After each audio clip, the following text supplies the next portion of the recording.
Bonjour, vous m'entendez? Oui, très bien.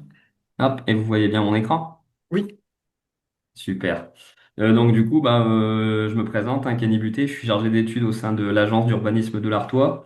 Dans ma présentation, je serai un peu moins technique que ce que Valentin a pu faire sur sa présentation. Moi, je vais surtout vous présenter le retour d'expérience de l'agence d'urbanisme dans l'utilisation du coup de l'ONB+, et comment on s'en sert aujourd'hui et comment on l'a découvert.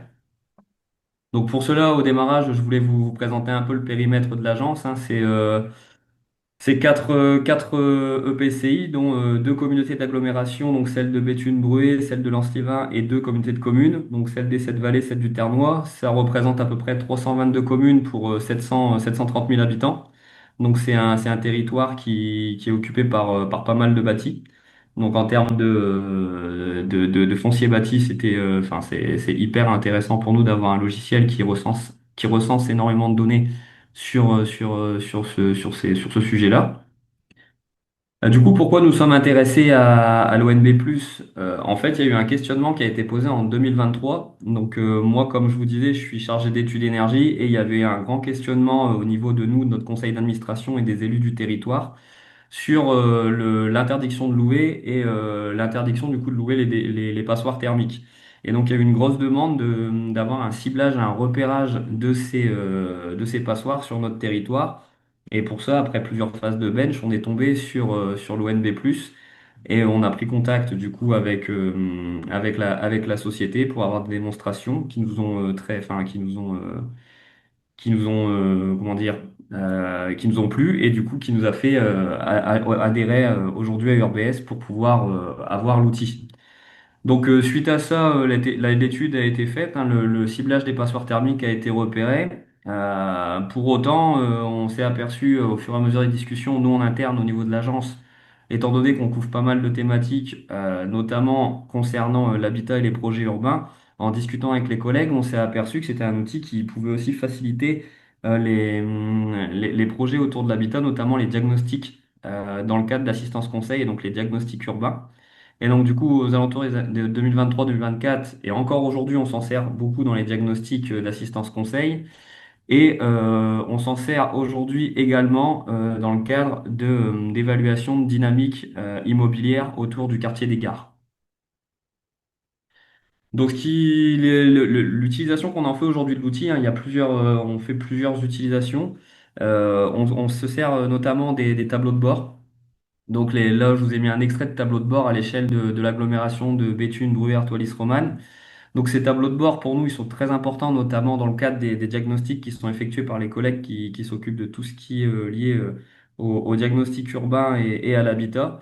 Notamment parce qu'au premier coup d'œil, on peut avoir des chiffres quasiment en un clic et des chiffres qui concernent qui sont multithématiques, hein. Ce que je vous ai écrit sur la droite, hein, il y a des chiffres concernant la technique, l'année de construction, l'état de confort, la performance énergétique, l'usage qu'on fait du bâtiment, mais aussi également des chiffres concernant les risques, pardon, ou la situation géographique par rapport aux équipements. Donc ces tableaux de bord, c'est vraiment un outil complet qui nous permet de gagner énormément de temps au niveau des diagnostics.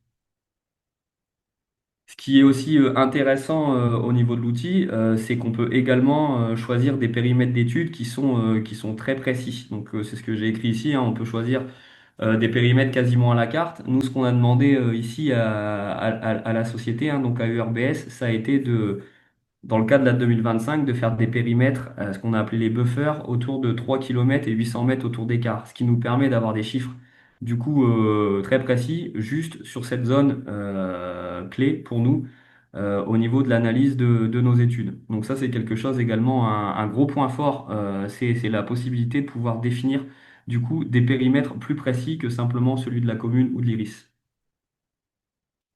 Donc là, les bénéfices de l'outil, notamment les tableaux de bord, c'est ce que je rappelais, hein, pour nous, c'est un gain de temps, des analyses simplifiées. Il y a aussi le côté pratique, de pouvoir avoir une visualisation cartographique, mais aussi de pouvoir exporter ces cartes. Nous, au niveau de l'agence d'urbanisme, on fait pas mal aussi de rendus cartographiques et on a un service SIG qui peut parfois être en surcharge, hein, du fait des multiples cartes qu'on leur demande de faire. Et cette extraction, du coup, ça permet pour nous aussi de pouvoir un peu alléger nos demandes auprès de ce service.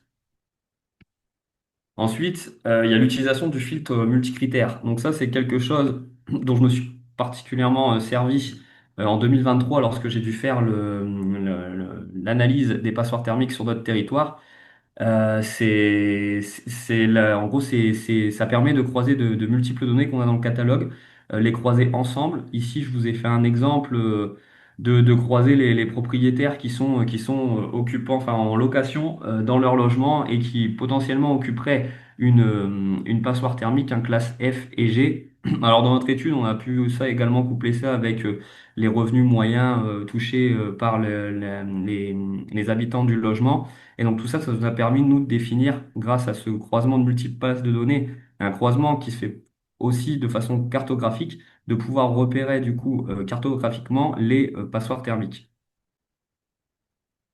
Ensuite, un gros bénéfice qu'on a trouvé aussi à l'outil, nous, en tant qu'agence d'urbanisme de l'Artois, comme vous l'avez vu, on a plusieurs adhérents au sein de notre agence, hein, plusieurs EPCI, et donc l'avantage, ça a été la mutualisation des données.